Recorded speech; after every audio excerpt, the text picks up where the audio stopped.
อาจารย์พระทรงสมณีทุกองค์กล่าวประกิณกะสาระธรรมจากเล็กน้อยนามัสถุรัตนตยัสสะขอความนอบน้อมของข้าพระเจ้าจงมีแด่พระรัตนตรัยอภิวันทนาน้อมพระจอมไตรอันล้ำค่าพระพุทธาผู้โลกตั้งเป็นองค์แก้วหน่วยปฐมอภิวาทกราบก้มพระธรรมทรงพองใสเลิศวิไลงามงดดังสุรีแยงพื้นผู้เป็นพื้นนาบุญล้นพระสังโฆองค์เอกวันธนานบไวขมาก้มกราบการ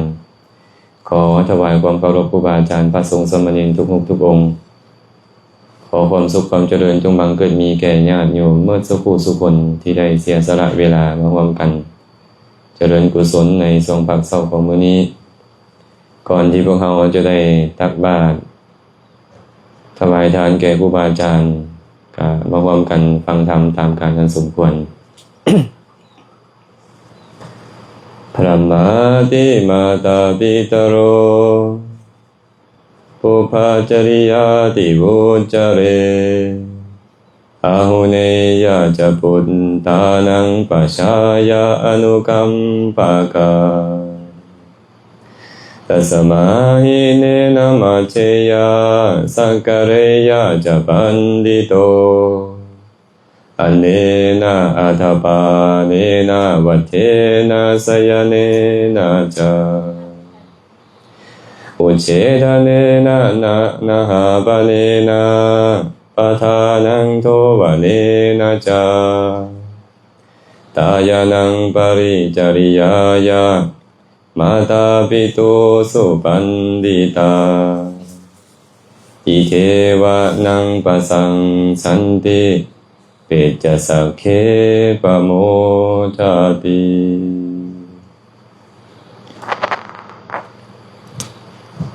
คาถานี้พระสัมมาสัมพุทธเจ้าได้ตรัสไว้ในคัมภีร์คุตตกนิกายอิติวุตตกะและก็ยังปรากฏอยู่ในคัมภีร์อังคุตรนิกายติกนิบาตในปรารภเรื่องคุณของบิดามารดาแต่ก่อนจะได้อธิบายขยายความของพุทธพจน์ก็ขออนุโมทนาบุญนำญาติโยมเมื่อสุคนที่ได้สละเวลามาร่วมกันเจริญกุศลอันจะเป็นที่พึ่งให้กับตนเองทั้งในโลกนี้และโลกหน้าความจริงแล้วงานเจริญกุศลมื้อนี้ก็เกิดขึ้นจากการปรารภของญาติธรรมนักเรียนอภิธรรมวันเสาร์และกับวันอาทิตย์ก็ปรารภกันว่าเฮ็ดจังได๋เฮาสิได้ไปถวายทานอยู่บ้านอาจารย์อย่านิมนต์อาจารย์ไปเทศน์ให้พ่อให้แม่เพิ่นฟังเด้เจ้าก็คิดดีเนาะพวกเฮาได้ยินได้ฟังธรรมแล้วพวกเฮามีศรัทธาขึ้นพ่อแม่เพิ่นก็น่าจะได้ยินได้ฟังและมีศรัทธาคือกันก็เลยอาศัยการปรารภนี่แหละการนิมนต์ให้ครูบาอาจารย์มาแต่วัดปานาคามทั้งหมดก็50ปลายองค์แล้วก็ญาติธรรมทางเวียงจันทน์ทางปากสั้นเนาะก็หลายๆที่หลายๆแห่งทบกดอนนูนเนาะดอนนูนก็มาในแก่นจันทน์หลายๆคนก็เลยมีโอกาสได้มาร่วมกันเจริญกุศลก็อยากให้อาจารย์แซมมาเทศน์ให้พ่อให้แม่เพิ่นฟังแด่ความจริงแล้วอาจารย์ก็ต้นๆก็มาเทื่อนึงมาแต่ละเทื่อก็ได้เทศน์นั่นแหละแต่ว่าก็บางเทื่อก็เป็นจิตจลักษณะแด่บ่เป็นจิตจลักษณะแด่ว่าง่ายๆคืออยากให้อาจารย์ตอบแทนคุณพ่อแม่ เนาะเป็นบ่อาจารย์ไปอ่านคำก่อนหนึ่งอ่านยามใดมันเศร้าๆเนี่ยคำก่อนเพิ่นบอกว่าฟ้าสีแดงยามแลงคอยตาเว้นร้อยคอยคำขานึ่งน้ำ2เท่าผ้าแรงเจ้าไผสิหาย่ำยกผ้ามาแล้ว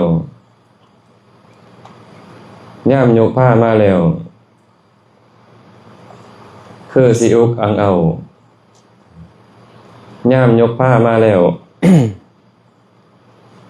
ขออภัยย่ำยกผ้ามาแล้วค่อยคิดหอดความหลังคือสิอุกอังเอาย่ำคิดถึงย่ำกินข้าวแม่เอาปลาตนใหญ่แม่เลือกให้บ่มีกลางมาว่างไว้ใส่มือ พอกระถือแพร่ฝ่ายไหลยุงไล่บ่ให้ไตลูกกินได้อิ่มท้องพ่มไทยสองพ่มไทยกะอิ่มใจคำก่อนเพิ่นบอกไว้แบบนี้เพิ่นบอกว่าฟ้าสีแดงยามแลงค่อยตาเป็นรอยค่อยคำคันหนึ่งนำสองเท่าพาแรงเจ้าไผสิหาดีเนาะพาแรงพางายเจ้าไผสิหาไอ้คนเป็นลูกเป็นเต้านี่เนาะเวลาคิดฮอดพ่อแม่ก็พอกินข้าวหรือยังแม่กินข้าวหรือยังซึ่งเป็นเรื่องธรรมดาแม่นบ่เฮาก็คิดฮอดคนที่เขาเลี้ยงดูปูเสือเขามาก็เป็นธรรมดาของคนเป็นลูกยามที่ยกพาเข้ามาแล้วนี่นะคิดฮอดความหลังเจ้าคือสิอุกอังเอาดีเนาะคิดฮอดลูกมันนะโอ้ยลูกน่าจะมานั่งข้างซ้ายลูกหญิงนั่งข้างซ้ายลูกซ้ายนั่งข้างขวากินข้าวพร้อมพากินปลาพร้อมถ้วยเพิ่นคือสิรอท่านะมันคือสิรอท่าลูกเต้ามาหาเนาะคิดฮอดยามกินข้าวแม่เอาป่าต้นใหญ่แม่เลือกให้บ่มีก้างมาวางไว้ใส่มืออันใดแซ่บๆแม่เลือกให้ยันก้างติดคอลูกแม่เลือกเอาตั้งแต่บอนบ่มีก้างมาวางใส่มือลูกกินเด้อลูกเด้อให้ใหญ่ให้สูงเด้อทำเรียนศึกษาเป็นคนดีของสังคมเป็นเจ้าเป็นนายเด้ออันนี้คนเป็นแม่เป็นพ่อก็ถือแพร่ฝ้ายปัดยุงลายบ่ให้ไตพอกับบ่ง่ายเด้เอาแพมาปาดยานหินยานยุงมันไตมันตอมลูกยานลูกลำบากยานลูกทุกข์ลูกได้กินอิ่มท้องสองพรมไทยก็อิ่มใจบางเทื่อพ่อแม่นี่นะบ่ได้กินอันสิ่งที่ดีๆบ่ได้กินสิ้นบ่กินตอนขอให้ลูกได้กินอิ่มท้อง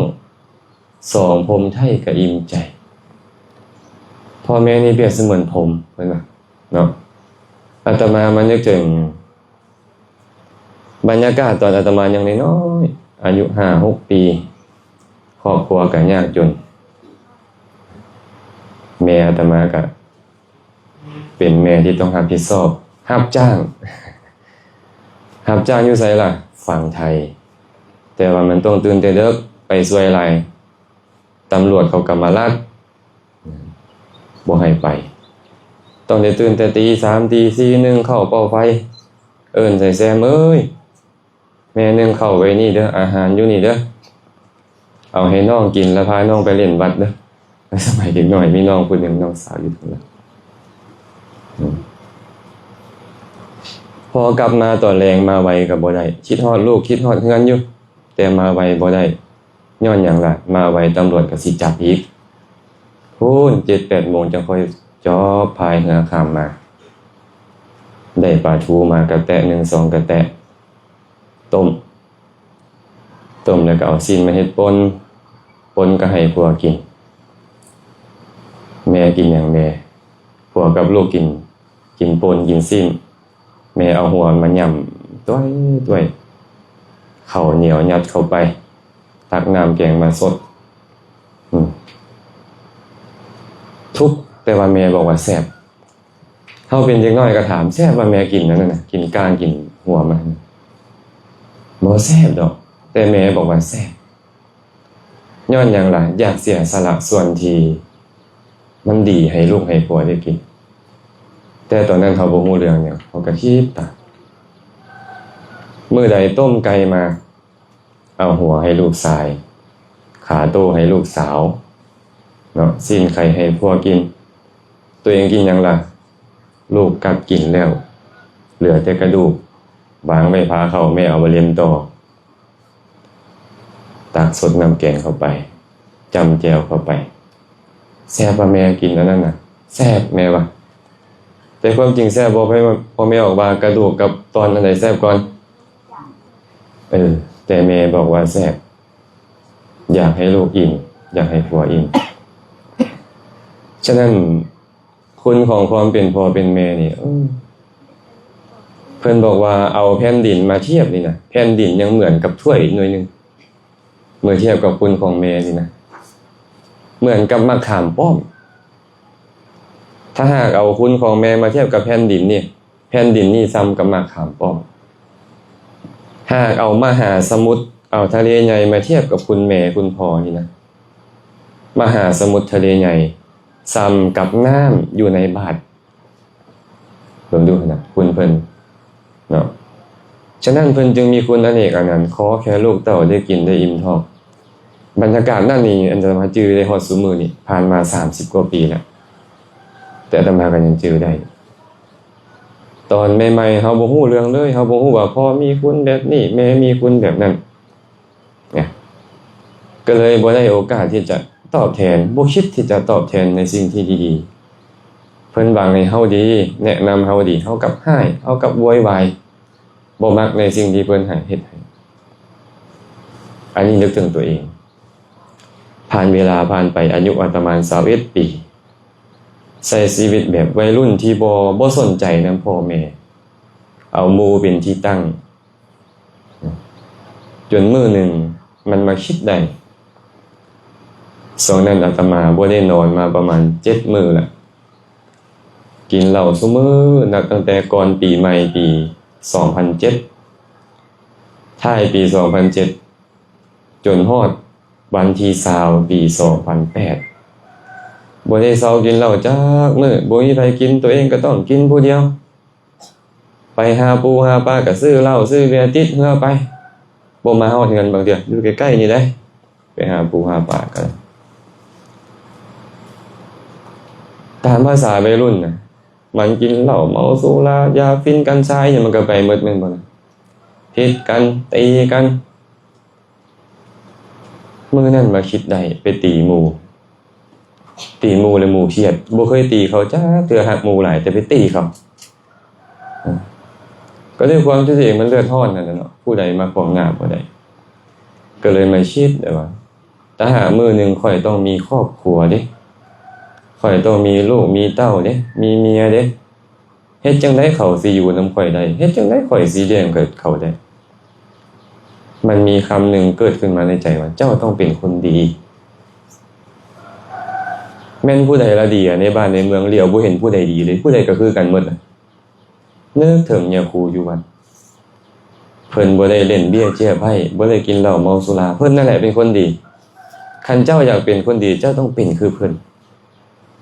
ตัดสินใจมาครอบแม่เอ้ยข่อยสิบวชได้แม่ก็บอกว่าไปครอบพ่อโตแล้ววะแม่เอิ้นว่าโตนี่เนาะไปครอบแม่โตแล้ววะไปครอบพ่อโตแล้วบ่ครอบบ่ต้องครอบดอกบ่ค่อยถือกับพ่อกินข้าวนั่งพาอยู่กันก็บ่ล้มกันยามล้มมีบางเทื่อตอนเพิ่นเมาเหล้ามาเพิ่นก็เว้าดีนะครับก็ล้มเนาะนอกจากนั้นก็คือบ่มีการล้มกันคันล้มมาเกิน3ครั้งก็คือต้องให้กันก็เลยบ่ล้มแล้วก็บ่ขออีกเลยโทรหาหมู่ยังนึกถึงหมู่เป็นใหญ่อีกเด้หมู่ก็ว้าวมาตัดผมให้เอาเหล้าเอาเบียร์มาเลี้ยงอีกก่อนจะบวชก็ได้ซื้อยาสู้กันกิน 4-5 โมงแลงแต่เช้าจนฮอด5 โมงแลงไปบวชญาติทานเพิ่นก็บอกมึงเมายาบ้ามาบ่บักอันนี้บวชโลดก็แล้วเพิ่นก็ฮักเฮาแลงเพราะว่าเฮาก็มาเข้าวัดแต่น้อยนะเป็นลูกใหม่เพิ่นนั่นน่ะเนาะเพิ่นก็ให้บวช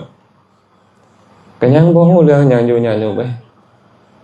ยังบ่ฮู้อีกเลยบุญคุณพ่อแม่น่ะพ่อแม่ออกเวียงนี่นั่งกินเหล้าอยู่เนี่ยอาตมาจื้อเลยนี่พ่อให้แม่อาตมาย่างออกมาแต่วัดสิมาให้พ่อน่ะพ่อนี่บ่กล้าเลยพ่อนี่บ่กล้าลงฮอดเฮือนน่ะอาตมาโหดขนาดนั้นอาตมาจื้อได้เลยมื้อนั้นพ่อให้แม่ตีแม่มื้อนั้นน่ะบ่เคยเห็นเราตีเกี่ยวๆแต่มื้อนั้นเราตีอาตมาก็เลยมาเบิ่งจิตใจเฮาเนี่ยเอาการผิดการแย้งกันมันเป็นเรื่องธรรมดาของครอบครัวแม่นบ่แต่ตอนนั้นเฮาคิดหยังบ่ได้กลับไปเฮาเฮ็ดบ่ถูกแล้วนี่เฮามาให้พ่อนี่นะเปิดธรรมะ FM ใช่มั้ยอาจารย์สมภพโชติปัญโยเทศเรื่องคุณของพ่อของแม่อาตมานี่น้ำตาไหลบ่ได้ให้อาตมาบ่เป็นคนที่ให้เลยบ่ได้เสียน้ำตาให้ผู้ใดเห็นง่ายๆนะแต่น้ำตาไหลออกมาถ้าอายุเฮา22ปีแล้วเฮาจังค่อยฮู้ว่าคุ คุณของพ่อเป็นแบบนี้คุณของแม่เป็นแบบนั้นนับตั้งแต่มื้อนั้นมาอาตมาพยายามขวนขวายในการจะฟังธรรมะกันเดียวนี่พลิกชีวิตอาตมาเลยก็ว่าได้เฮ็ดให้อาตมานี่ต้องการจะฟังธรรมพอฟังธรรมแล้วก็ต้องหาอ่านต้องไปทางฟังไทยจังได้ฟังธรรมสมัยก่อนจะฟังลาวบ่มีการเทศให้กันฟังไปตามงานปฏิบัติอย่างต่างๆได้ฟังธรรมแล้วมันมีศรัทธาเนี่ยก็เลยคิดว่า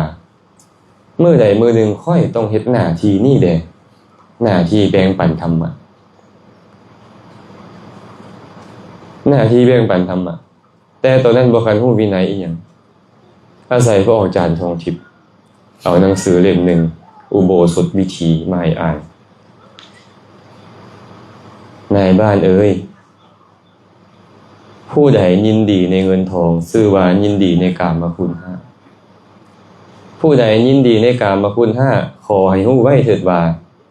เขาบ่แม่นสมณะเสื้อสายสากยบุตรมันมาสะกิดใจอาตมาแฮงกับตัวนี้นะคันเจ้ายังดีนี่ยินดีบวชมาแล้วยินดีในเงินทองอยู่นี่นะชื่อว่าเจ้ายังยินดีในกามคุณห้า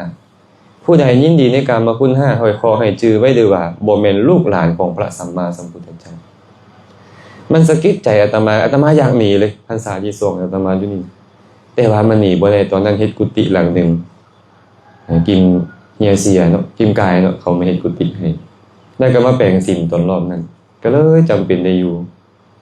จนมาอีกรอบนึงพวกแม่ออนซีพวกพ่อผมนี่แหละแห่พระไตรปิฎกครั้งแรกในประเทศลาวตอนนั้นพากันลงมาไปปากกระดิ่งไปเอาตู้เพื่อจะแห่ขึ้นไปเวียงจันทน์ก็เลยไปนั่นพระเจ้าได้ไปลงกับอาจารย์มหานาบุญอาจารย์มหาได้บุญกับลงนำอาตมากระถามอยากเป็นนักเทศต้องเฮ็ดจังได๋อาจารย์ทานต้องเรียนอภิธรรมเด้ออภิธรรมเลยเข้ามาสู่หัวอาตมาตั้งแต่มื้อนั้นก่อนหน้านี้อาตมาต้องการเรียนภาษาบาลีเพราะอาจารย์สมภพเว้าภาษาบาลีและแปลอธิบายอาตมาอยากเรียนบาลีเขาก็แนะนำให้ไปหาอาจารย์อุดร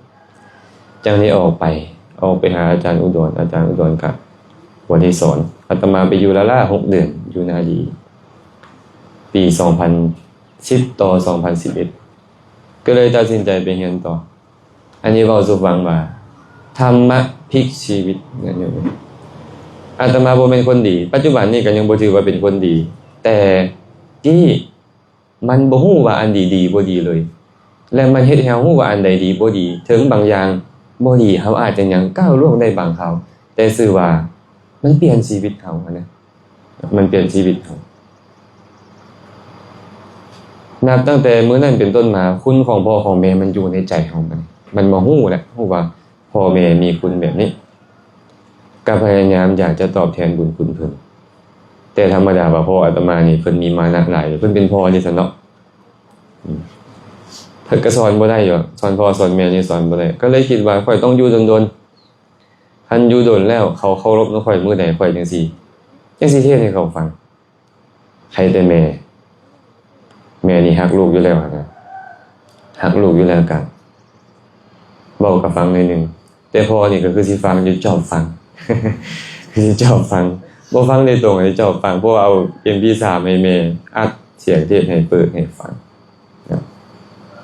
แต่ด้วยความที่เป็นพ่อเป็นแม่จังได๋ก็มานะอยู่แล้วบ่ยอมฟังลูกตัวเองง่ายๆดอกต้องเทศให้คนอื่นให้เพิ่นได้ยินเอาอันนี้เป็นจุดเริ่มต้นที่ให้อาตมาได้ออกไปศึกษาเรียนและตัดสินใจอย่างแน่วแน่ว่าอาตมาต้องเอาธรรมะมาบ้านอาตมาซิดมาสอนอยู่บ้านอาตมาให้ได้ไปอยู่ประเทศไทยบ่มีเงินจักกีบจักบาทเลยอาตมาเพราะสละได้หมดแล้วเหลือบาทหน่วยเดียวผ้า3ผืนไปขออยู่นำเพิ่นดีที่ยังมีไม่ออก2คนออกเงินคนละ 1,000 บาทให้อาตมาต่อวีซ่านั่นก็คือมีออกร่วมกับไม่ออกแอนไม่ออกร่วมกับไม่ออกแอนตอนนั้นเขาไปอุปถัมภ์อยู่นาดีออกเงินคนละ 1,000 บาทค่าวีซ่าของอาตมา 1,900 บาทอาตมาจังได้อยู่เฮียน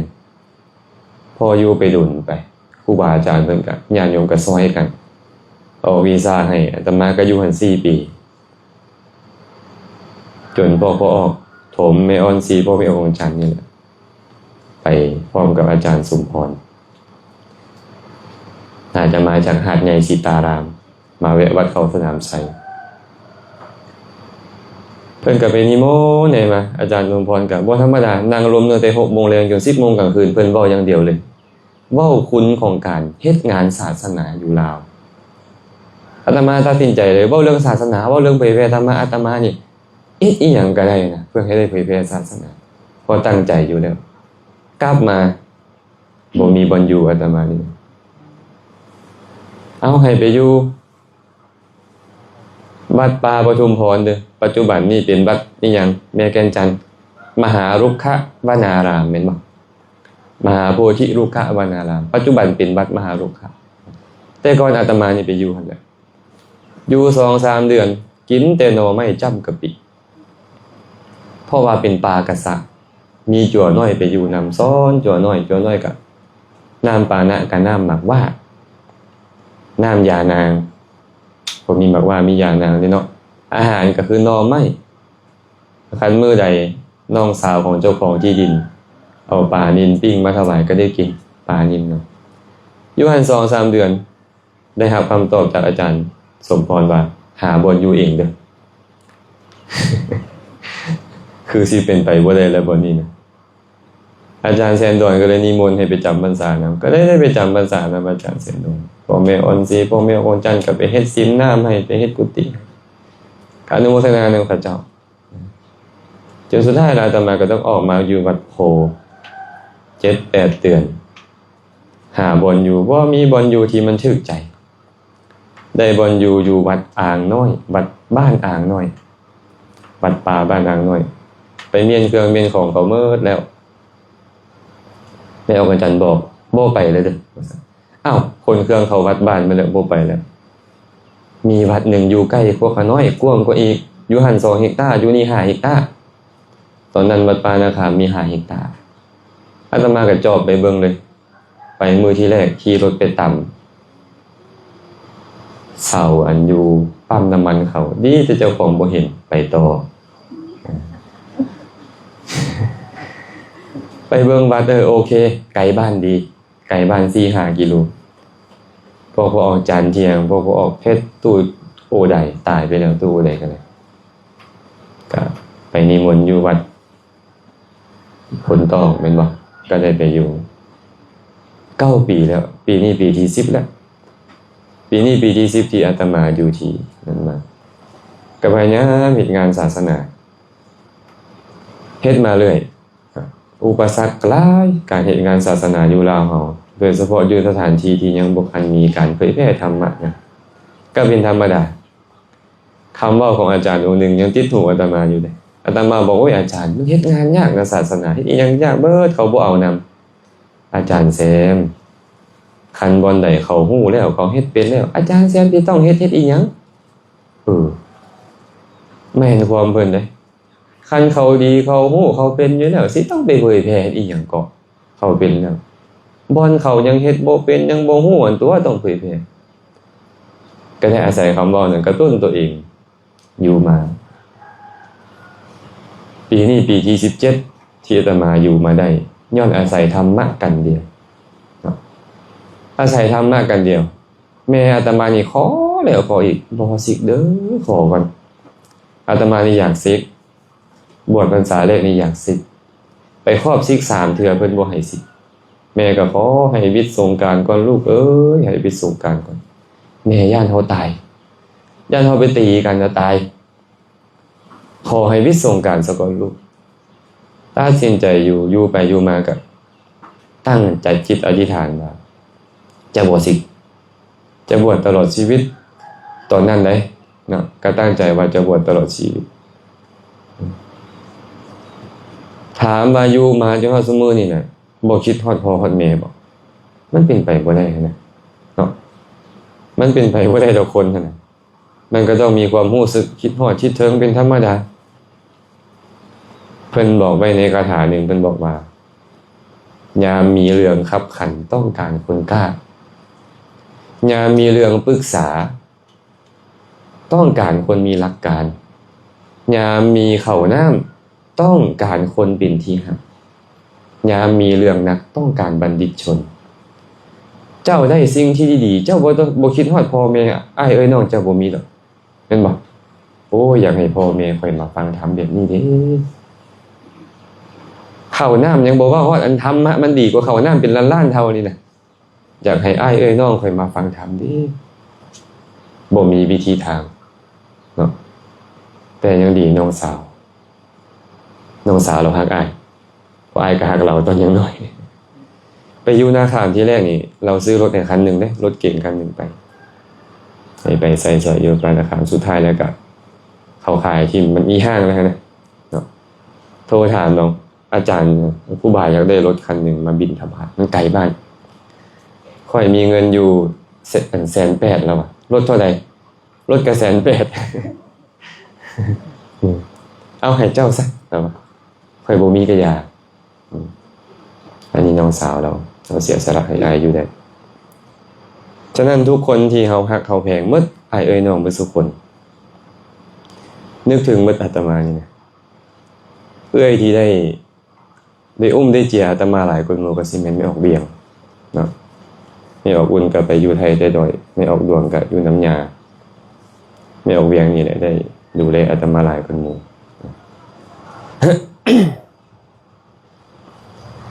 ฉะนั้นก็เลยนึกถึงก็อยากเอาธรรมะเข้ามาหาตลอดนั่นแหละแต่เงื่อนไขมันบ่พร้อมอ้ายเอ้ยน้องก็อยู่คนละบอนคนละที่พ่อแม่ก็บ่ค่อยไปวัดเนาะก็อยู่ไกลตอนยังมีลูกน้อยฆ่าลูกตอนมีหลานน้อยก็ฆ่าหลานฉะนั้นมื้อนี้ก็เลยเป็นเหตุให้ได้มาก็ได้อาศัยญาติโยมผู้เป็นลูกศิษย์ลูกหาเห็นอภิธรรมได้เห็นประโยชน์ว่าธรรมะดีอยากให้พ่อแม่เพิ่นได้ฟังก็เลยมาเนาะฉันมาฮอดแล้วก็บ่มีอย่างอื่นดอกก็จะเว้าเรื่องพระคุณของแม่นี่แหละเมื่อกี้นี้อาจารย์ก็เลยสวดคาถาหนึ่งบอกว่าพรหมมาติมาตาปิตโรปุพพาจริยาติวุจเร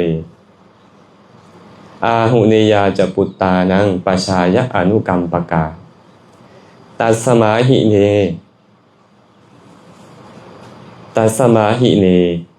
นามัสเสยะสักกะเรยะจะปันดิโตอันเนนะอัฏฐปาเนนะวัฏเถนะสายเนนะจะอุจเฉทะเนนะนะหาปะเนนะปาทานังโทวะเนนะจะตายะนังปาริจริยายะมาตาปิตูสุปันดิตาอิเทวะนังปสังสันติเปจจสักขีปโมทติเพิ่นบอกว่ามารดาบิดาเป็นผู้อนุเคราะห์เกื้อกูลต่อประชาคือลูกเต้าฉะนั้นคำว่าผมเป็นชื่อของมารดาบิดาคำว่าอาจารย์คนแรกเป็นชื่อของบิดามารดาคำว่าอาหุเนยะเป็นชื่อของบิดาและมารดานั้นเพราะเหตุนั้นลูกผู้เป็นบัณฑิตควรน้อมนมัสการกราบไหว้มารดาบิดานั้นควรสักการะเคารพนับถือมารดาบิดานั้นด้วยข้าวด้วยน้ำด้วยผ้าพรซอนสบายด้วยที่นั่งที่นอนด้วยการให้เครื่องไล่ทาอุจเฉทนะด้วยการให้อาบน้ำนะหาปะเนนะด้วยการล้างเท้าให้เพิ่นบุตรคนใดผู้เป็นบัณฑิตที่อนุเคราะห์เกื้อกูลบำรุงบิดามารดาอยู่แบบนี้บัณฑิตนักปราชญ์ทั้งหลายยอมสรรเสริญเขาในโลกนี้ละโลกนี้ไปแล้วยอมเข้าถึงสุคติโลกสวรรค์อันนี้เป็นพุทธพจน์ที่พระองค์ตรัสไว้ก่อนที่จะตัดคาถานี้พระองค์บอกว่าภิกษุทั้งหลายบุคคลใดกุลบุตรใดได้บูชาบิดามารดาในเฮือนของตนเขาชื่อว่าได้พรหมในเฮือนแล้วลูกคนใดในตระกูลใดได้บูชาบิดามารดาในเฮือนตนเขาชื่อว่าได้เทวดาในเฮือนแล้ว เขาซื้อว่าได้อาจารย์คนแรกในเฮือนแล้วเขาซื้อว่าได้อาหุเนยะบุคคลผู้ควรแก่การนำทานเข้าไปหาในเฮือนแล้วพี่ครูทั้งหลายคำว่าผมเป็นชื่อของมารดาบิดาคำว่าเทวดาเป็นคำว่าเทวดาคนแรกเป็นชื่อของบิดามารดาคำว่าอาจารย์คนแรกเป็นชื่อของบิดามารดาคำว่าอาหุเนยะบุคคลเป็นชื่อของบิดามารดานั่นข้อนั่นเพราะเหตุใดเพราะว่ามารดาบิดาเป็นผู้ที่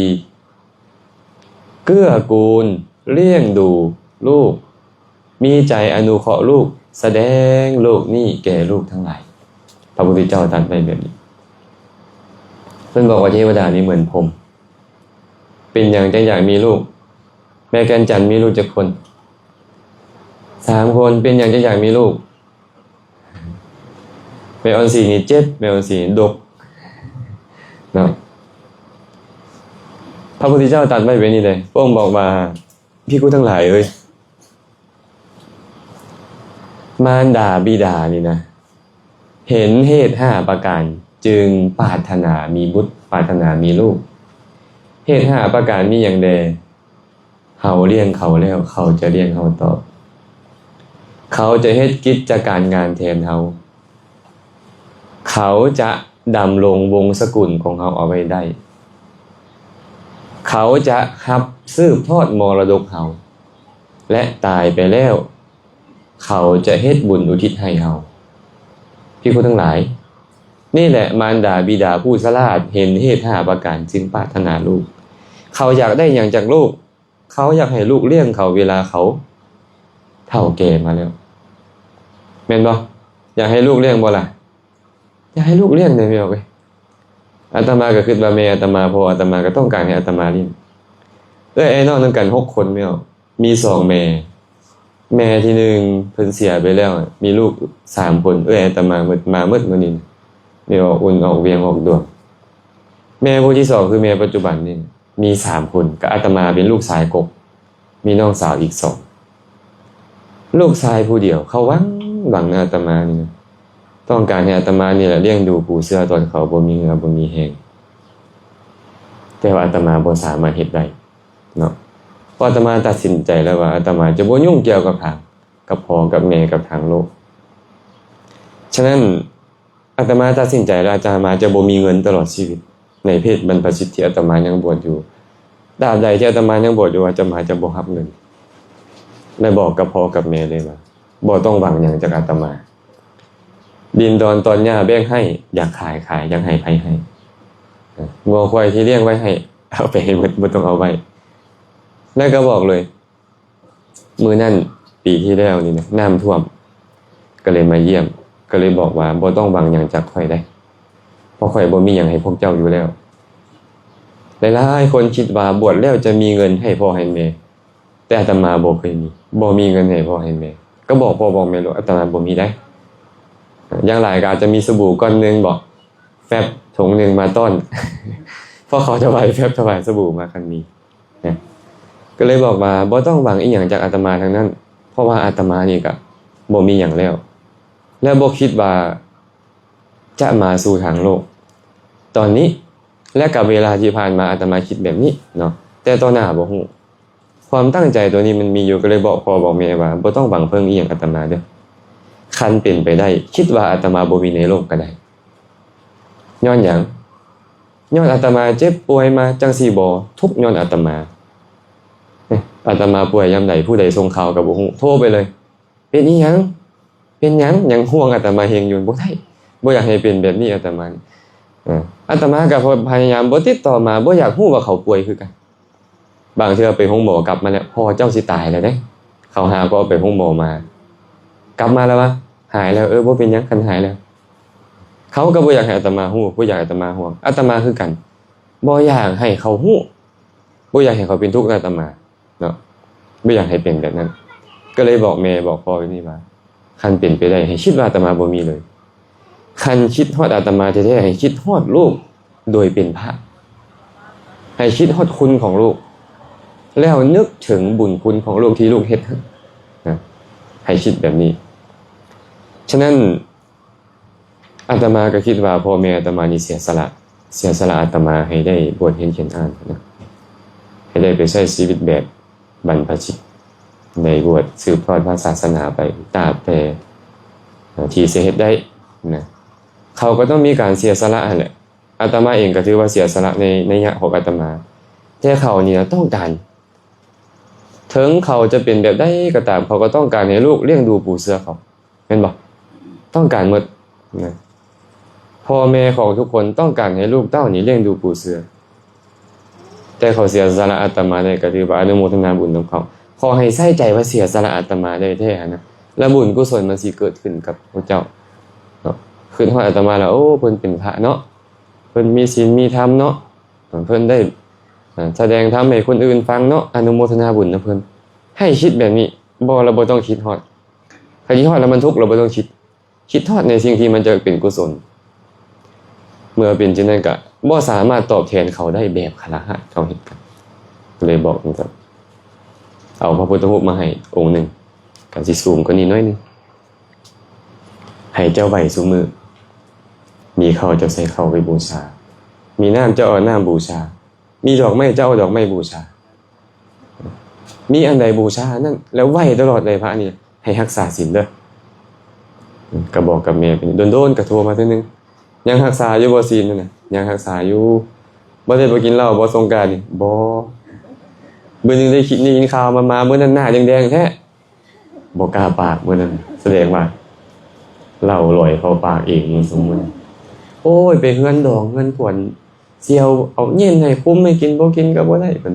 เกรงใจเสี่ยวเอ้าสมทานใหม่เด้อค่อยช่วยเหลือหยังพระเจ้าบ่ได้เด้ค่อยแค่บอกว่าศีลดีทานดีภาวนาดีพระพุทธรูปเอามาให้แล้วเขาถวายมาเอามาให้กราบให้ไหว้ให้บูชาผู้อื่นสิหวังได้ยาเกิดว่าไฟใหม่ลงในมื้อนั้นก็ได้พุทธรูปมันก็ได้ไปใต้เทียนไว้แล้วลืมหมดอ้าวไฟไหม้แล้วได้ไม่บ่เป็นหยังเอาไปคัดให้เห็นมีเอานี่ก็ไปคั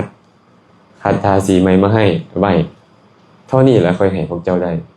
อันอื่นก็เห็นบ่ได้ก็บอกกับเขาแบบนี้ก็อาจจะมีวิทยุ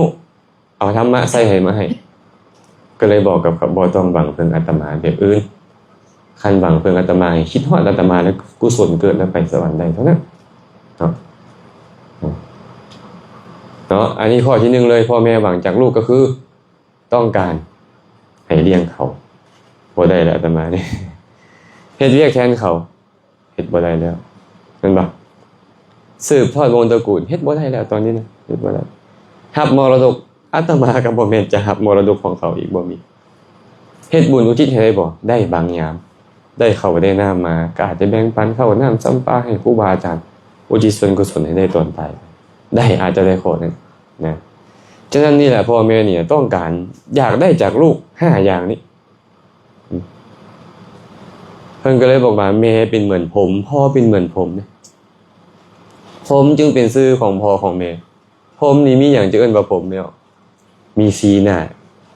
แต่บ่แม่น4หน้าแบบที่เฮาไปปั้นรูปผมขึ้นเฮ็ดหา4ข้างบ่แม่นคำว่า4หน้าคือหน้า1คือเมตตาหน้าที่2คือกรุณาหน้าที่3คือมุทิตาหน้าที่4คืออุเบกขาเมตตาแปลว่าฮักมีความฮักต่อผู้อื่นเมตตากรุณาอีตนคนอื่นที่เขาเป็นทุกข์มุทิตายินดีพอใจเมื่อเขามีสุขอุเบกขาวางใจเป็นกลางๆเมื่อเขาดำเนินไปได้ดีแล้วพ่อแม่นี่นะฮักลูกนับตั้งแต่ลูกอยู่ในท้องนี่นะอันใดที่ดีต่อท้องพ่อแม่สรรหามาแม่นบ่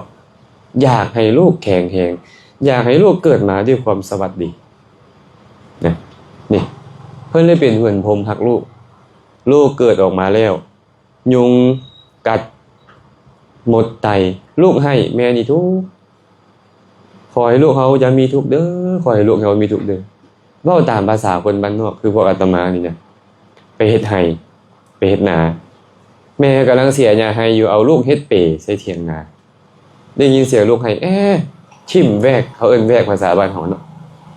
แวกก็คือแนวเสียหญ้าทิ่มแวกทิ่มผ้านี่แล่นขึ้นเถียงให้ผู้เฮ็ดนาก็เตะ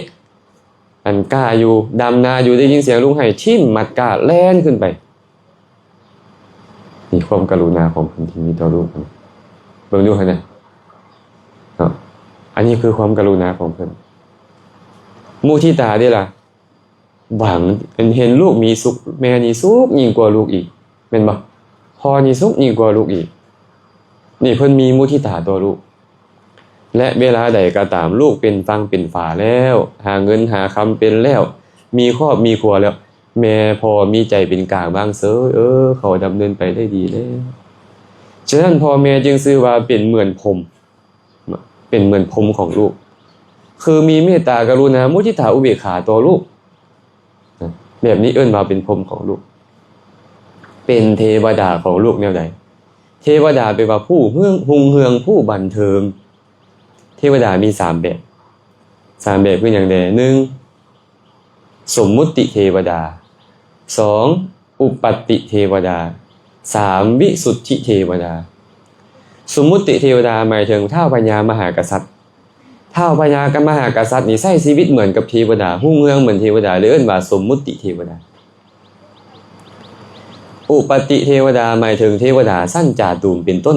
เทวดาโดยกำเนิดเอิ้นว่าอุปติเทวดาวิสุทธิเทวดาคือเทวดาโดยความบริสุทธิ์หมายถึงพระอรหันต์ในบรรดาเทวดา3ประเภทพระอรหันต์ประเสริฐที่สุดพ่อแม่จึงเปรียบเสมือนกับอรหันต์บ่แม่นอรหันต์แท้เลยพวกเขาจะไปคิดว่าพ่อแม่เป็นอรหันต์แท้บ่แม่นอรหันต์แท้เปรียบเสมือนกับพระอรหันต์เป็นอย่างจึงเปรียบเสมือนกับพระอรหันต์พระอรหันต์นี่น่ะบ่มีใจคุณเคืองต่อคนอื่นถึงแม้คนอื่นจะคิดบ่ดีเว้าบ่ดีเฮ็ดบ่ดีกับตนก็ตามบ่คุณเคืองแล้วและคิดแต่สิ่งที่ดีๆเว้าแต่สิ่งที่ดีๆเฮ็ดแต่สิ่งที่ดีๆต่อสัตว์อื่นฉันใดพ่อแม่นี่นะคิดแต่แนวที่ดีๆกับลูกแม่นบ่คิดแต่แนวที่ดีๆถึงลูกจะให้ถึงลูกจะด่าถึงลูกจะว่าแต่บ่โกรธลูกฮักลูกแพงลูกเบิ่งแม่ตอนยังน้อยตีนถีบหน้าพ่อหน้าแม่ก็มีแต่เขาฮักเขาเพิ่มซั่นแม่นบ่พ่อจังคันคนอื่นมาถีบหน้าเขาเด้ไม่บ่เหลือแม่นบ่แต่ลูกตีนถีบเอาตีนถีบเอาลูกนี่แม่เอาจับตีนลูกมาจูบพ่อจับตีนลูกมาจูบอาตมายังจื้อรูปภาพนึงติดตาอาตมารูปภาพที่พ่ออาตมาเอาอาตมาขึ้นบ่ารูปนั้นน่าจะประมาณอายุอาตมาประมาณ2ปีเนาะตอนนั้นนะขี่คอพ่อนุ่งเสื้อแจ็คเก็ตขี่คอเห็นดุลแล้วเห็นประมาณ30ปีก่อนรูปนะแต่ยังจื้อได้แต่ว่าหาก็ฮู้คุณพ่อตนด้วยตอนอื่นยังบ่ฮู้เลยนะเขาว่านี่มีคนจะมาซื้ออาตมาตอนยังน้อยนี่นะแต่พออาตมาบ่ขายมีลูกชายเดียวเป็นตาฮักตาแพงหลายอาตมานี่นะเขาจะขอซื้อไปเลี้ยงแต่พออาตมาบ่ให้อันนี้ความหักที่เพิ่นมีตัวเขาเห็นบ่ฉะนั้นพ่อแม่จึงเหมือนกับพระอรหันต์คิดแต่สิ่งที่ดีๆต่อลูกลูกจะให้จะว่าจะคิดบ่ดีต่อพ่อต่อแม่แต่คนเป็นพ่อเป็นแม่คิดดีต่อเพิ่นอย่างเดียวเพิ่นเลยเหมือนกับพระอรหันต์เนาะเหมือนกับพระอรหันต์ของลูกบ่ได้แม่นว่าเพิ่นนี่เป็นพระอรหันต์เลยมีคุณเหมือนกับพระอรหันต์บ่แม่นเด้แต่เพิ่นน่ะสำหรับลูกแล้วเหมือนกับอรหันต์แต่บ่ได้แม่นมาให้ทานกับเพิ่นได้อานิสงส์หลายกว่าพระอรหันต์บ่แม่นแต่เพิ่นเหมือนกับพระอรหันต์เพราะว่าคิดแต่สิ่งที่ดีๆบ่โกรธบ่เคืองบ่คิดบ่ดีต่อลูกนี่แบบนี้เท่านั้นพระองค์เลยบอกว่าพ่อแม่นี่นะเป็นเหมือนเทวดาแบบนี้เป็นเหมือนวิสุทธิเทวดาคำว่าอาจารย์คนแรกเป็นชื่อของพ่อแม่อาจารย์ของเฮานี่มีอาจารย์สอนป .1 ป .2 เพิ่นฮอดปริญญาเอกแม่นบ่อาจารย์บางคนให้บวชอาจารย์บางคนให้อุปสมบทเป็นพระภิกขุอาจารย์บางคนสอนจนบรรลุโสดาบันจนฮอดบรรลุอรหันต์แต่อาจารย์เหล่านี้เป็นอาจารย์ทีหลังเกิดมาใหม่ๆกินแบบนี้เด้อลูกอันนี้ควรกินเด้ออันนี้บ่ควรกินพ่อแม่นี่แหละสอนควรจับสิ่งนี้บ่ควรจับสิ่งนี้ผู้นี้เป็นพ่อผู้นี้เป็นอ้ายเป็นลุงเป็นป้าเด้อลูกเด้อผู้นี้เป็นอาเป็นอาเลยพ่อแม่สอนเจ้าคนคบแบบนี้บ่คนคบคนแบบนั้นเด้อลูกพ่อแม่สอนคนแรกเลยญาติโยมแม่ฮู้กินฮู้ขี้ฮู้เหี่ยวฮู้ไปฮู้มาอาจารย์คนแรกของเจ้าต้องโฟกัสที่พ่อแม่ของเจ้านี่เป็นอาจารย์คนแรกหลังจากอาจารย์คนแรกสอนให้ฮู้เรื่องราวแล้ว อันใดเผ็ดอันใดร้อนบ่ควรกินอันใดหวานอันใดแซ่บควรกินเป็นต้นแล้วอาจารย์คนใหม่จึงค่อยสอนอนุบาลสอนประถมสอนมัธยมอุดมสอนจนฮอดปริญญา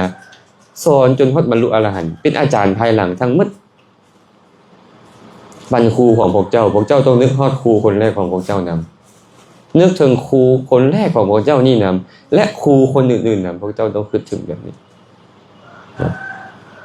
นี่แหละเพิ่นเลยเอิ้นว่าเป็นอาจารย์คนแรกและเป็นอาหุเนยะบุคคลอาหุเนยะนี่นะเป็นหนึ่งในคุณของพระสงฆ์ชื่อได้บ่อาหุเนโยปาหุเนโยทักขิเนโยอัญชริกรณิโยมีบ่อนุตตรังปุญญเขตตังโลกัสสะอาหุเนโยไปว่าเป็นบุคคลที่ควรแก่ของนำเข้ามาเป็นผู้ควรแก่ของที่มีคนนำเข้ามาหาคนแรกเลยฉะนั้นพ่อแม่จึงเป็นบุคคลที่ลูกควรต้องเข้าไปเอาใจใส่คนแรกแต่บ่ได้หมายความว่าเฮ็ดกับพ่อกับแม่ได้อานิสงส์หลายกว่าเฮ็ดกับพระอริยเจ้าบ่แม่นแต่ว่าลูกต้องคำนึงหาพ่อแม่ก่อนเป็นคนแรกเลยข้าวน้ำซ้ำปลาอีหยังที่ดีๆก็ตามต้องคำนึงหาพ่อแม่เป็นคนแรกเพราะเหตุใดพระพุทธเจ้าเลยบอกว่าเพราะว่าเขานี่นะเป็นผู้มีอุปการะคุณแก่พวกเจ้าเลี้ยงดูปูเสือประคบประหงมพวกเจ้าแสดงโลกนี้แก่เจ้านับตั้งแต่เกิดมาเบิ่งไหมมดบ่ให้ไตให้บ่ให้ตอมน้ำก็อาบให้ยามหนาวเอาน้ำอุ่นอาบน้ำร้อนเอาน้ำเย็นอาบให้ลูกป้อนข้าวนี่ลูกกินบ่ได้มามแล้วมามอีกก็ยัดเข้าไปในปากลูกนะอันใดบ่ดีเอาออกอันใดดีเอาเข้าไปหาเข้าประคบประหงมเฮาบาดแผลนิดนึงแม่จนสิตายพ่อจนสิตายเห็นลูกเป็นบาดเป็นแผลความเขาประคบประหงมเฮาหั่นเป็นบ่เนี่ยและเขาแสดงโลกนี้แก่เฮาคันบ่มีพ่อบ่มีแม่เจ้าบ่มีตามาเห็นคนหักของหักเจ้าดอกแม่นบ่อันซั่นเจ้าจะไปสำคัญผัวเมียลูกเจ้าหลายกว่าพ่อแม่เจ้าพ่อแม่เจ้าต้องมาก่อนพอเจ้าบ่มีตาเจ้าบ่ได้เห็นเขาคันพ่อแม่บ่มีเจ้าบ่มีหูไปฟังเสียงคนหักบ่ฟังเสียงที่เจ้ามักดอกเป็นบ่มีความสุขคันเจ้าบ่มีพ่อบ่มีแม่เจ้าบ่ได้กินหอมๆที่เจ้าคิดว่ามันดีนี่แหละเจ้าบ่ได้กินอาหารแซ่บๆบ่มีลิ้นดอกเจ้าบ่มีห่างกายที่ไปกอดผู้นี้ไปหอมผู้นั้นดอกเจ้าบ่มีความรู้สึกเย็นร้อนอ่อนแข็งอีหยังดอกคันบ่มีพ่อบ่มีแม่ฉะนั้นพ่อแม่จึงซื่อว่าแสดงโลกนี้ทั้งหมดให้กับเจ้าเป็นผู้แสดงโลกนี้ตอนเจ้าเกิดมาแต่ยังน้อยหั่นนะคันเขาบ่ฮักบ่แพงบ่อยากแสดงโลกนี้แก่เจ้าเขาจับขี้เฒ่ายัดดังเจ้าตายแล้วเห็นบ่หลายๆคนน่ะเขาบ่เอาลูกเขาเกิดออกมาเขาก็ไปทิ่มตามห้องหมอไปทิ่มตามกลางทางแม่นบ่เด้เห็นบ่ย้อนเขาอย่างเขาบ่ฮักเจ้าแต่พ่อแม่เจ้าเลี้ยงเจ้าจนใหญ่มาปานนี้แสดงว่าเขาฮักเจ้าหลายแล้วบางคนพ่อแม่มีปัญหากันเลิกลากันหย่าร้างกันลูกผู้นึงไปอยู่กับพ่อลูกผู้นึงไปอยู่กับแม่ผู้ไปอยู่กับแม่ก็บอกว่าพ่อบ่ฮักเฮาผู้ไปอยู่กับพ่อก็บอกว่าแม่บ่ฮักเฮาคันเขาบ่ฮักเจ้าบ่มีโอกาสใหญ่ขนาดนี้แต่เงื่อนไขบางอย่างที่เขาผิดป้องต้องเถียงกันอยู่เงื่อนไขระวังเขาบ่สามารถจะไปหากันได้โดยสะดวกเขาก็เลยบ่ได้ใส่ใจซื่อๆแต่ความฮักของพ่อของแม่มันมีแก่เจ้าอยู่แล้วให้พวกเขาเข้าใจแบบนี้เลยนี่คือคุณของเขาอันนี้พระพุทธเจ้าก็เลยเว้าคาถาที่อาตมาเว้ามานั่นแหละพรหมมาติมาตาปิตโรปุพพาจริยาจิวุจเรอาหุเนยาจะปุตตานังปชายะอนุกรรมปกาพ่อแม่ชื่อว่ามีใจอนุเคราะห์เกื้อกูลแก่ประชาคือลูกเต้าเด้อฉะนั้นจึงเอิ้นพ่อแม่ว่าผมแด่ว่าอาจารย์แด่ว่าอาหุเนยะแด่ลูกเต้าผู้เป็นบัณฑิตควรที่จะนอบน้อมควรที่จะสักการะเพิ่นด้วยข้าวด้วยน้ำด้วยผ้าผ่อนทอนสบายด้วยที่อยู่ที่นอนด้วยการนวดการเฟ้นด้วยการลูบไล่ถาด้วยการอาบน้ำให้ด้วยการล้างเท้าล้างมือให้เพิ่นคันผู้ใดเฮ็ดอยู่แบบนี้บัณฑิตนักปราชญ์ยอมสรรเสริญเขาในโลกนี้ตายไปแล้วก็จะไปสู่สุคติโลกสวรรค์อิเทวะนังปสังสันติเปจสักเคปมุทติฉะนั้นผู้ใดยังมีพ่อมีแม่อยู่ให้พวกเจ้าเฝ้าคิดฮอดเขาเฝ้าเฮ็ดดีนำเขาเป็นใดแล้วไม่ออกเกียรติ คิดได้ตอนนี้ได้เฮ็ดบ่ไม่เอาเงินหมดโอกาสแล้วพวกเจ้าตอนเขาอยู่นำพวกเจ้าบ่เฮ็ดพวกเจ้าบ่คิดแม่นบ่อาตมาคือกันเด้อเนี่ยแต่อาตมาบ่สามารถเฮ็ดได้อาตมาเนี่ยไปนวดให้พ่อให้แม่บ่ได้เนาะไปอุปถัมภ์ดูแลเขาแบบนั้นบ่ได้นะเอาอาจจะแบ่งปันได้ปิ่นทบาทได้อาหารมาแบ่งปันได้บ่ผิดหยังให้พ่อให้แม่นี่นะได้ผ้าผ่อนทอนสบายได้สบู่เสบื่อมาให้ได้ตัวนี้บ่ผิดหยังแต่อันอื่นอาตมาเฮ็ดบ่ได้แล้วเด้นี่ก็ฝากฝากอ้ายฝากน้องฝากลุงนั่นแหละให้พวกเขาอย่าลืมบุญคุณของพ่อแม่ไปอยู่ไสก็ตามเนาะถึงแม้ว่าพ่อแม่เพิ่นจะอยู่ดีมีสุขแล้วก็ตามเด้แต่ทุกครั้งที่เพิ่นไปนั่งพาเขาเพิ่นจะนึกฮอดลูกเพิ่นดนๆเฮาก็กลับไปสู่ไปหาแล้วก็กินข้าวหอมพากินปากหอมถ้วยกับเพิ่นเลยอาตมาว่าเป็นเรื่องที่ดีอย่าท่าแต่ว่าสงกรานต์ไปเทื่อนึงโอ้ยอาตมาว่าขี้ให้หลายพวกสงกรานต์จังไปหาพ่อแม่เนาะขี้ให้หลายเด้อไม่ออกดวงเด้อขี้ให้หลายเจ้าจะอยู่บ่ดลต่อไปพ่อแม่เจ้าก็จะอยู่กับเจ้าบ่ดลเจ้าต้องเฮ็ดตอนเพิ่นที่ยังอยู่นี่คันเวลาลูกนี่ไปแล้วเฮาบ่สามารถที่ได้แล้วแต่งข้าวดีๆต้มไก่เป็นตัวไปใส่หัวโลงเขาก็บ่ได้กินนำเจ้าแล้วแม่นบ่เฮ็ดตอนนี้เนาะฉะนั้นลูกคนใดผู้เฮ็ดได้นี่นะเพิ่นเอิ้นว่าลูกผู้ประเสริฐลูกผู้ประเสริฐบัณฑิตนักปราชญ์ทั้งหลายบ่ว่าจะเป็นพระพุทธเจ้าพระปัจเจกพุทธเจ้าพระอรหันตสาวกทั้งหลายก็ตามบัณฑิตนักปราชญ์บรรดามีในโลกจะสรรเสริญเขาแม้แต่เทวดาพรหมก็สรรเสริญบุคคลเช่นนี้ละโลกนี้ไปแล้วด้วยอานิสงส์ที่เจ้าเฮ็ดต่อพ่อต่อแม่เจ้าจะไปเกิดในสุคติโลกสวรรค์มีแต่ความสุขอยู่หลายล้านปีเจ้าต้องเฮ็ดเองบ่มีผู้ใดเฮ็ดแทนเจ้าได้ฝากผู้นี้เฮ็ดแทนฝากผู้นั้นเฮ็ดแทนบ่ได้เฮาต้องเฮ็ดเองทั้งหมดเนาะแต่ถึงจังใดก็ตามญาติโยมหากว่าเฮาเลี้ยงพ่อแม่ดีเอาอกเอาใจดีเลี้ยงดูปูเสือประคบประหงมดีแต่เขายังตกนรกอยู่บ่คุ้มคือกันคุ้มบ่พอเอาจันเลี้ยงพ่อแม่ดีบ่ดีแล้วเขาตกนรกนี่นะบ่ดีเลยพระสัมมาสัมพุทธเจ้าเลยตรัสพุทธพจน์บทหนึ่งไว้ในคัมภีร์อังคุตตรนิกายทุกกนิบาตบอกว่าภิกษุทั้งหลายบุคคลสองจำพวกนี้บ่สามารถจะตอบแทนได้โดยง่ายสองจำพวกคือไผภิกษุทั้งหลายคือมารดาและบิดานี่แหละบุคคลสองจำพวกนี้บ่สามารถตอบแทนได้โดยง่ายข้อนั้นเพราะเหตุใดภิกษุทั้งหลายบุคคลบางคนในโลกนี้เอาพ่อมานั่งเทิงบ่าซ้ายเอาแม่มานั่งเทิงบ่าขวาให้เขากินให้เขาถ่ายอุจจาระปัสสาวะเทิงบ่านี้ให้เขานั่งเขานอนเขาเที่ยวเขาสนุกสุขสบายอยู่เทิงบ่านี้เขามีชีวิตอยู่100 ปีเฮ็ดแบบนี้อยู่100 ปีเขาก็บ่ได้ชื่อว่าตอบแทนพ่อแม่แล้วอีกอย่างหนึ่งภิกษุทั้งหลายถึงแม้นว่าเขาจะสถาปนาแต่งตั้งพ่อแม่ไว้ในความเป็นใหญ่ในแผ่นดินอันเต็มไปด้วยรัตนะทั้งหลายเป็นพระราชาพระเจ้าจักรพรรดิผู้ครอบครองแผ่นดินทั้งโลกกะบ่ชื่อว่าได้ตอบแทนพ่อแม่แล้วไอ้บางเทื่อตอบแทนแต่ภายนอกนี่บ่พอแต่ว่ากุลบุตรใดเฮ็ดพ่อแม่บ่มีศรัทธาในศาสนานี้ให้เขามีศรัทธาเฮ็ดพ่อแม่ที่ยังบ่มีศีลให้เขามีศีลเฮ็ดพ่อแม่ที่ยังบ่มีจาคะให้เขามีจาคะยินดีในการให้ปันเฮ็ดพ่อแม่ที่ยังบ่มีปัญญาบ่ฮู้หอมธรรมเลยบ่ฮู้ว่าอันใดเป็นบุญเป็นบาปอันใดดีอันใดชั่วอันใดควรทำบ่ควรทำเลยให้เขาฮู้มีปัญญานี่แหละภิกษุทั้งหลายเขาจึงชื่อว่าเป็นผู้ได้ตอบแทนพ่อแม่แล้วย้อนหยังคันเขามีศีลมีศรัทธามีจาคะมีปัญญาเข้าไปสวรรค์ของเขาเองดีไปก็หั่นเขาเงียงหูลงฟังธรรมใครบรรลุเป็นพระอริยเจ้าแทงตลอดมรรคผลนิพพานได้เองถึงเจ้าจะบ่มีข้าวหน้ามีเขากินบ่ได้มีเวลาไปเอาอกเอาใจเขาแต่เจ้าสักส่วนให้เขามีศรัทธาสักส่วนให้เขามีศีลสักส่วนให้เขายินดีในการให้ปัน ซักซ้อนให้เขาได้ฟังธรรมมีปัญญาเจ้าซื้อว่าตอบแทนพ่อแม่อย่างสูงสุดเนาะเช่นเด้ออันอื่นอาตมาบ่มีให้ได้ประตูพันมีได้ธรรมะธรรมะก็ต้องฟังใน Facebook ซะด้วยเลยเนี่ยบ่มีเมมเบอรี่มาให้อีกต่างหากบ่มี USB มาให้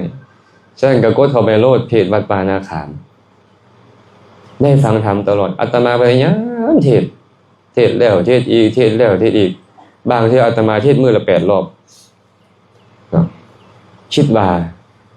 พ่อแม่อาตมาจะไปจ้อฟังได้หน่อยนึงอ้ายเอ้ยน้องอาตมาไปจ้อฟังหน่อยนึงก็ยังดีคิดแนวนั้นก็เลยเทศตัวเองก็ได้บุญคนผู้ฟังอยู่หั่นก็ได้สติได้ปัญญาคนอื่นๆที่มีโอกาสฟังทางโซเชียลก็ได้ปัญญาและพ่อแม่อาตมาอาจจะไปชอบฟังมีโทรศัพท์ห้างไว้นึงเอามาให้แม่ออกแล้วก็พอออกเติมเงินเองได้ ซื้อบัตรเติมเงินเองเติมเงินเองรถอาตมานี่มีแต่โทรศัพท์เก่าเนี่ยแหละให้แต่ต้องเปิดฟังธรรมได้กดให้พร้อมวัดป่านาขามอันกดบ่เป็นระบอกน้องสาวเฮ็ดให้เด้อก็ได้สมันแม่เพราะว่าเขาไปฟังธรรมนี่เปิ้นดึงขาเต่างานปฏิบัติธรรมได้มาเด้อดึงขาเต่านี่ไงจังได๋พี่อ้อยเอาใครแต่ซุมื้อนี้ไม่ออกดิ่งมาอ่อยซอยหลายๆคนมาอ่อยซอยมาเด้อแม่มาได้ต้องมาได้พอขาว่าซั่นแม่ไปก็ดี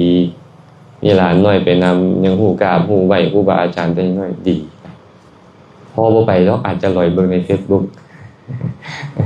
ก็ได้เนาะกันยังดีฉะนั้นแหละอาตมายังพอจะเฮ็ดได้ก็เฮ็ดแต่เดียวนี่สิให้ว่าศรัทธาดีศีลดีจาคะดีปัญญาดีควรให้ทานควรรักษาศีลควรพ่อคุณศรัทธาควรเจริญปัญญาอันใดบ่ดีกินเหล้าเมาสุราฆ่าสัตว์ลักทรัพย์บ่ดีชิมอันใดดีให้เจ้าเฮ็ดและอาตมาบ่สามารถซอยได้เกินนี้แล้วเฮ็ดบ่ได้อย่าพาได้อาตมาเลยแม้แต่ภาษาลีบุตรนะญาติโยมบวชในพุทธศาสนานี่เป็นพระอรหันต์ตั้งแต่แรกเริ่มเข้าไปหาพระพุทธเจ้าอยู่ในศาสนาของพระพุทธเจ้า44 ปีไปลากเอาน้อง6 คนมาบวชบรรลุเป็นอรหันต์หมดเอาแม่บ่ได้มานะแม่หลายว่าพวกนี้เป็นลูกข่อยถือพระพรหมอยู่ถือพระพรหมบ่มาเนาะจนมื้อที่เพิ่นจะตายพุ่นน่ะเพิ่นจะค่อยกลับเมืองกันแล้วโพดแม่เพิ่นให้บรรลุโสดาบันแล้วก็ตายมันโพดยากซั่นใดโพดพ่อโพดแม่บางคนก็บอกอาจารย์คือบ่เมื่อบ้านอาจารย์อาจารย์คือบ่ไปเทศน์ให้พ่อแม่ฟังได้บ่แม่นข่อยบ่เฮ็ดมันต้องมีจังหวะมีเวลามีโอกาสที่เหมาะสมพร่ำเพรื่อบ่ได้กับพ่อกับแม่นี่นะบางเทื่อต้องอาศัยตอนเขาเจ็บเขาป่วยเขาจังฟังบางเทื่อต้องอาศัยตอนเขาทุกข์เขาจังฟังบางเทื่อต้องมีการมีงานแบบนี้จังฟังแม่นบ่บ่ซั่นเขาบ่ฟังเจ้าดอกบ่เงียงหูลงฟังเจ้าอาตมาก็คนป่วยโดยวิธีการนึง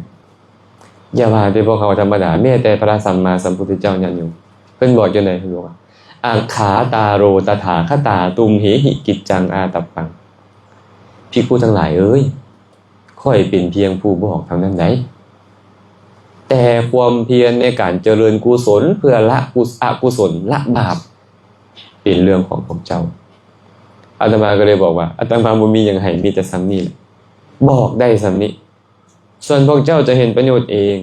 คนควรในการเจริญกุศลเองคนควรในการละความชั่วเองเป็นเรื่องของเจ้าพวกเจ้ามาก็มาผู้เดียวมาเจอกันตอนพวกเจ้าใหญ่แล้วพวกเจ้าก็จะตายจากกันเห็นบ่ค่อยมาค่อยก็มาผู้เดียวแล้วค่อยก็ต้องตายผู้เดียวไปอีกต่างหากพวกเราซอยเหลือกันบ่ได้ต้านทานให้กันบ่ได้ทุกคนต้องตายจากกันมันจะเป็นพ่อแม่ลูกอ้ายเอ้ยน้องก็ตามแต่สิ่งที่จะพอซอยเหลือกันได้คือตอนยังมีชีวิตอยู่นี่แล้วแนะนำแต่สิ่งที่ดีๆต่อกันเฮ็ดแต่สิ่งที่ดีๆต่อกันเท่านั้นโยมฉะนั้นเมื่อนี้นะความจริงก็มีอีหยังอยากเว้าหลายอันหลายอย่างอยู่ดอกแต่ว่าเว้าไปมันก็กลืนน้ำตาไปในภายในนะมันก็รู้สึกตื่นตันใจอยู่นึงว่าเฮาได้เฮ็ดสิ่งที่ควรเฮ็ดแล้วก็คุณของเพิ่นนี่มันหลายอีหลีที่เฮาบ่สามารถตอบแทนในมื้อดอกในชาตินี้นี่เนาะแต่เฮาก็ได้เฮ็ดตามกำลังที่เฮาจะเฮ็ดได้นะ ก็ขออนุโมทนานำเนาะต้นเหตุต้นเรื่องก็คือนักเรียนอภิธรรมวันเสาร์วันอาทิตย์และก็ญาติโยมอื่นอีกหลายคนหลายท่านอยากจะให้อาจารย์มาแสดงธรรมให้พ่อให้แม่ฟังก็ถือว่ามื้อนี้ดีหลายเนาะ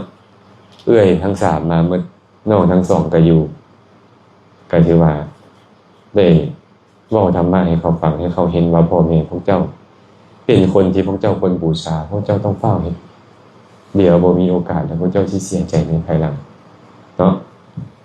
แล้วเนาะก็คงจะพอสมควรแล้วก็ขออนุโมทนาบุญนำญาติโยมเมื่อสุขสุคนที่เดินทางมาจากที่ไกลและที่ไกล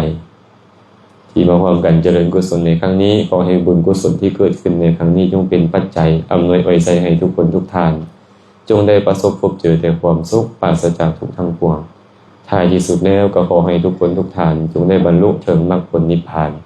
ในอนาคตการอันใกล้นี้โดยทั่วกันทุกท่านทุกคนเธอสาธุสาธุอนุโมทา